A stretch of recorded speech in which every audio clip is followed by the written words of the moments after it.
peco mais do que meu irmão, você peca menos do que eu. Quando nós nos armamos com esse compromisso de vida, que os irmãos cantaram aqui com aquele cântico, eu sei que foi pago um alto preço. Vocês sabem por que esse cântico foi escrito? Vocês sabem? Porque dois irmãos, eles podem contar no futuro para vocês, estavam realmente brigados e resolveram fazer as pazes em Cristo Jesus, e daí vai sair essa canção tão linda e tão maravilhosa, na qual nós podemos ser edificados em Cristo Jesus. Teve uma situação, isso não é um cântico, porque eu sentei para escrever com violão, não, teve uma situação, e por trás da situação Deus deu o cântico, para confirmar e selar a aliança eterna, entendeu? Segura mais um pouquinho, Cristiane aí, está firme? Amém. Nosso devedor, Deus nos capacitou com graça para perdoar os nossos devedores. Ele nos perdoou primeiro, agora não devemos mais, por isso podemos perdoar os outros. O nosso devedor sempre deve menos para nós do que aquilo que nos foi perdoado. O perdão que recebemos de Deus pelos nossos pecados sempre será maior que o perdão que devemos dar para os que nos ofenderam. Como Deus nos perdoou, devemos perdoar os outros. E perdão envolve também humilhar-se.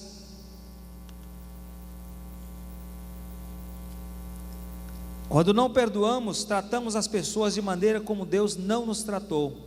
O Senhor poderia nos lançar no inferno, mas ao contrário, Ele me livrou do inferno. Quando não perdoamos, estamos colocando os nossos devedores em lugar de opressão. Do contrário, estamos liberando suas vidas para o Senhor e o seu livramento. É o que nós vamos fazer agora.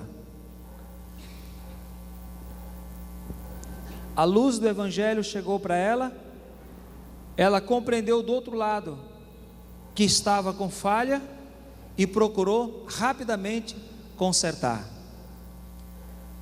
Aí as duas, de alguma forma, têm um encontro casual.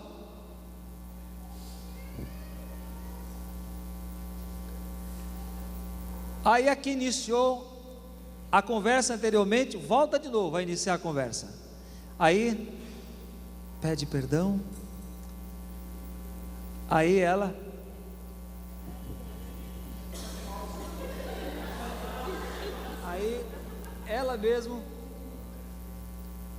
ela mesmo, né? Olha assim. Ela vai, continua cortando. Ela mesmo corta o laço. Deixa livre, vai deixando livre. Aí as duas pedem perdão, oram a Deus e depois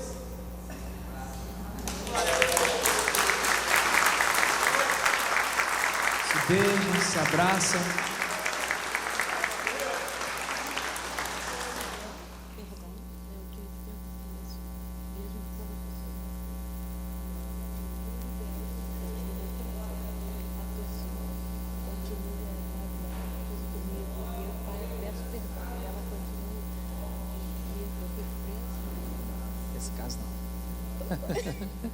Amém, ela está revelando um negócio aqui muito interessante. Irmãos, a palavra de Deus ela é clara. Por isso que nós não trabalhamos com as emoções das pessoas, mexendo nas emoções, fazendo das pessoas peteca, né? A palavra de Deus diz o seguinte: se tu sabes que o teu irmão tem alguma coisa contra ti, o que você tem que fazer? Mateus 18, 17 diz isso? Vai a ele em primeiro lugar sozinho. Vai sozinho. Vai lá, meu irmão, eu venho aqui tomar um café contigo. Eu posso conversar um pouquinho contigo, tal? Abrir meu coração, conversar um pouquinho. Aconteceu essa situação, tudo, eu estou chateado. Eu fui envolvido, te envolvi outros irmãos. eu quero te pedir perdão, tu me perdoa. Aí o irmão já fica, tá vendo? Eu sou importante, eu tinha razão. Esse cara veio aqui me pedir perdão porque ele deve ter culpa no cartório. Aí ele já não confessa, mas ele começa a ser juiz. Eu sou o cara, tá vendo? Aí vai dizer assim: olha, agora eu quero que ele vá dizer para a igreja quem sou eu.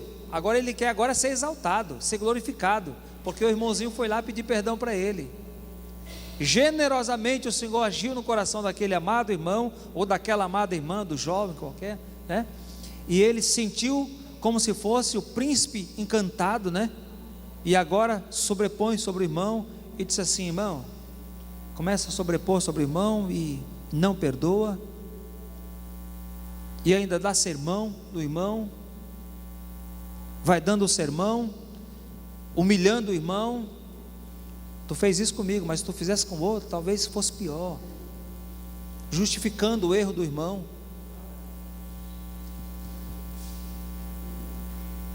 Deus está mostrando para nós que quem edifica a sua igreja não sou eu coopero com a igreja. Quem edifica é Cristo Jesus.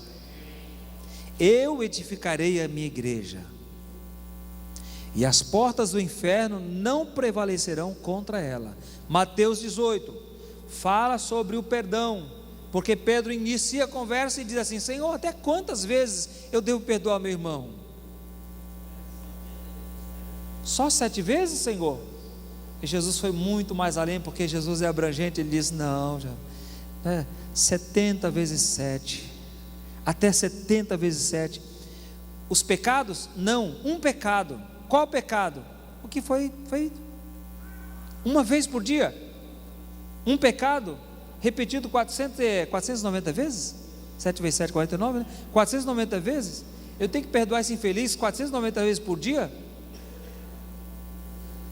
Claro que não vai acontecer isso, mas foi o que Jesus colocou para nós, irmãos. Aí ele diz: se você sabe que teu irmão tem algo contra ti, e o mais sério ainda, deixa a tua oferta no altar. Deixa no altar. Não dá não, não entrega não. Volta a ele, vai até ele e se reconcilia com ele. Se ele não te ouvir sozinho, pega mais uma pessoa como testemunha, para se confirme toda a palavra que for dita por 2 ou 3 testemunhas. Pega mais uma ou 2, vai com ele, argue novamente a situação, levanta novamente a situação e vê o coração dele. Se ele não te ouvir, ouviu o irmão, os 2 irmãos que foram, leva a igreja. Quem é a igreja, irmãos? Quem é a liderança da igreja? Oi? Quem é? Aí, os irmãos que Deus colocou na igreja como anjo, como príncipe, para zelar, para cuidar, para vigiar, para guardar a igreja, pastorear a igreja, para trazer luz para a igreja. Leva a igreja. Aí Jesus diz assim: se ele não ouvir a igreja, nós não podemos obrigar ninguém a sair daqui, né? Porque é um lugar público. Mas Jesus disse: considera um gentio um publicano, ou seja, alguém que não tem responsabilidade. Mas nós sabemos que os discípulos de Jesus têm responsabilidade, amém? Tem a responsabilidade com o evangelho do reino, tem a responsabilidade com o caráter, tem responsabilidade em confessar a vida transparente, em viver uma vida de arrependimento, e viver uma vida correta diante de Deus. E o mais ainda, se for feito em comunidade, o pecado tem que ser feito em comunidade, a igreja tem que participar. A igreja tem que saber que existe ordem na igreja, que a igreja não é a casa da sogra. A igreja tem um dono, a igreja tem um príncipe chamado Jesus, príncipe da paz, que diz que derramaria paz no coração daqueles que fizeram as pazes com Deus. É inadmissível, irmão, o que nós estamos vendo hoje na história da igreja. O entra e sai, migrantes, né, da igreja, vivendo como quer, pessoas que vivem como quer, não são curadas, não vivem uma vida, um padrão que Jesus ordenou, não perdoa, não quer ser perdoado, quer viver uma vida desonesta. não prospera. As portas do inferno vai prevalecer contra a igreja, literalmente. Mas nós profetizamos que Jesus disse o contrário. Nós que vamos prevalecer contra as portas do inferno. Amém? Glória a Deus. Mais um pouquinho. O Senhor exige o nosso perdão aos nossos devedores, assim como Ele nos perdoou. Devemos ter a mesma atitude que o Senhor tem para conosco, de misericórdia e perdão. Tem muita gente que não tem isso, sabia? Tem muita gente que, quando um irmão vai pedir perdão para outro, ele já vem armado, como nós já acabamos de falar. Vai por baixo, irmão, vai por baixo. O apóstolo disse: todo homem esteja pronto para ouvir, tardio para e irá-se. Tardio para falar e demorado para se irar. Porque ele mesmo explica: na ira do homem não opera a justiça de Deus, só opera a justiça de Deus com o perdão de um para com o outro. Então, se você tem alguma rixa, alguma mágoa, algum calo que ainda te preocupa, algum irmão que está no teu encalço, que você precisa conversar com ele, faz com alegria, procura ele, procura ela. Se é esposa, não passa a noite com raiva dela, nem a esposa com raiva do esposo. Libera o teu coração, vive na luz, anda na luz. A qualquer momento o Senhor pode nos arrebatar, a qualquer momento. Nós estamos vigiando, e uma das formas de nós vigiarmos é pedindo perdão. E quem vai pedir perdão também precisa do perdão, porque senão nós vamos tratar as pessoas como Deus não nos tratou. Quem era você e eu?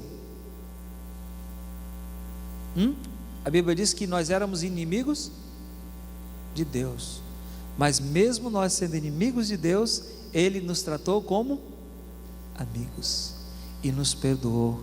Aleluia. Derramou o seu perdão sobre a nossa vida. Irmão, quem somos nós para agirmos com independência, com soberba, acharmos que somos alguma coisa? Não. Eu quero profetizar aqui uma igreja quebrantada pelo poder do Espírito Santo de Deus. Aleluia. Uma igreja ferida, irmãos, fica se degladiando entre si. Uma igreja ferida é o pastor pregando e o outro criticando. Uma igreja ferida é o pastor dando coro pela igreja e a metade da igreja criticando, zombando, desandando com a boca, amaldiçoando, fazendo complô, fazendo picuinha, levantando dentro da igreja grupos pequenos para ir contra a igreja. Mas quando nós temos pessoas do calibre de Cristo Jesus, que mesmo pendurado na cruz diz: Pai, perdoa, porque eles não sabem o que fazem. Assim deve ser a tua vida, meu irmão, em nome de Jesus. Assim deve ser o teu procedimento, mesmo crucificado na cruz de Cristo, você tem a força para dizer: Senhor, perdoa, porque eles não sabem o que fazem. Mas você tem que estar com o coração aberto para perdoar. Amém? Você pode fazer essa oração para Deus agora, bem simples, não precisa muita coisa não. Senhor, eu quero ter o meu coração aberto, dilatado para perdoar. Não importa o que acontecer comigo, não importa quem vai acontecer, não importa a palavra que eu ouvi, a situação que eu vou entrar em ocorrência, não importa. O importante é que eu estou aberto para pedir perdão e perdoar e aceitar o meu irmão como ele é. Amém? Glória a Deus. Quem não perdoa coloca a si mesmo debaixo do juízo de Deus outra vez. Aquele que não perdoa não recebe perdão. Temos que perdoar do íntimo, e esta é a grande lição de perdão que Jesus nos dá. Outro detalhe: quem não perdoa fica sob o governo ou domínio ou poder dos verdugos, que literalmente traduzido aqui é carrascos, indivíduo que aflige maus tratos nos prisioneiros. Os verdugos nos fala da ação de demônios que irão oprimir aqueles que não perdoam. Falta de perdão pode refletir-se em doenças físicas e mentais, e uma dessas doenças físicas e mentais está entre elas o câncer. Viu? Pessoas que são um poço de amargura, que não perdoa, que não é aberto para o diálogo, para conversar, para chorar, para pedir ajuda, conselho, liberar o coração, são pessoas propensas a ter doenças mentais e físicas. Entre outros, aumento de colesterol, glicemia alta, porque existe uma pressão muito forte dentro dele. Pressão, sabe o que é pressão? Que nós chamamos de angústia. A pessoa fica angustiada, perplexa, não é uma pessoa que demonstra um bom humor, pessoa sempre apreensiva. Deus quer te fazer livre, meu irmão. Deus quer te fazer livre. Se você puder sorrir no Espírito nessa noite, pode rir, dê um sorriso bem gostoso, porque o Espírito Santo está na tua vida. Amém? Você pode sorrir de alegria, você pode dizer: Espírito Santo, obrigado pela tua cura. A cura do Espírito Santo chama-se bálsamo. Diga: Senhor, derrama o teu bálsamo sobre a minha vida. Aleluia. A esposa pede: Senhor, derrama o teu bálsamo sobre a minha casa, sobre a minha família, sobre o meu esposo, sobre os meus filhos. Sejamos uma família piedosa. Se houver alguma situação que envolva a tua casa, perdoa, deixa livre o caminho, prepara o caminho para o Senhor, tira os entulhos, os outeiros, né? Caminhos ondulosos, aqueles caminhos que não são retos. Fazei caminhos retos para os vossos pés, diz o Senhor. E uma das formas que nós fazemos os caminhos retos é o perdão. Sendo assim, nós vamos ter uma comunidade forte num bairro fraco. Aleluia, amém? Uma comunidade forte, com famílias fortes, uma juventude curada para curar outros jovens na sua totalidade. Amém? E por último, nós vamos trabalhar aqui na questão da restituição, que é submeter-se a vida a Deus para corrigir os erros que nós cometemos. Eu deixo só, não vou me alongar muito aqui por causa da hora. A gente vai ter um outro período, vamos ver se a gente consegue matar no outro período.